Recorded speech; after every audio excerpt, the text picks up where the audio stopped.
All right, hello everyone. We're on to our next learning module. Hope everyone's been having a great week. I will get the midterms. I've already graded some of the midterms, but I'm recording this as I'm grading the midterms, so I'll get those back very quickly. Good job on the voice threads. I graded those and they were well done. Just a word about this week's learning module. We are moving now into more sociolinguistics, and this next module deals with social dialects based on race, based on socioeconomic class, that sort of thing. So read the pages, go through the assignments. It's fairly clearly laid out. Let me know if you have any problems. And I do have an alternative homework. I want everybody to listen to the podcast that I put there with my comments, and then you can write a one-page reflection on that instead of the homework that I assign, if that's clear. The podcast, we've been dealing with this idea of generative syntax, that we have some rules in our head, we generate sentences, and we understand sentences. And linguists since Noam Chomsky in the 1950s has said there's not a whole lot more to talk about. With just a little bit of rules, we are able to generate sentences all day long. And that's very true.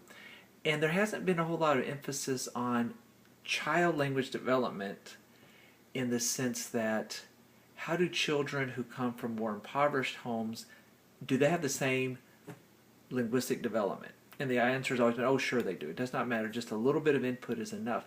But this podcast talks about some very interesting research that was done a while ago that suggests that that's not enough, that children, particularly with vocabulary development, need more and more exposure, and it's not enough just to have the syntactic generative rules in your head, but you need a lot of exposure to vocabulary as well. And if it's not done by a certain age, by say 4, those students, those children, will always lag behind their peers. So it's very interesting. It takes about 20 minutes to listen to, and I think it's a good time to talk about this in light of what we've been talking about, in light of social dialects. So I reference a page in the Language Myth book, and there's a quote there which is very much par for the course.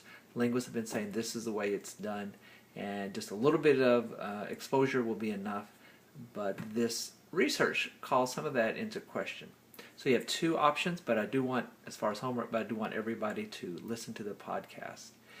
As far as an assignment for this week, the first 5 people who send me a feature of a social dialect that we have not mentioned, so you can't mention the R deletion or the interdental fricative, so a feature that lexical, syntactic, morphological, or phonological of a social dialect, you'll receive 5 points. You got to think about that a little bit, because this won't be the first person who says anything, but you have to, the first 5 people who give me a feature of a social dialect that we have not discussed and the book has not mentioned.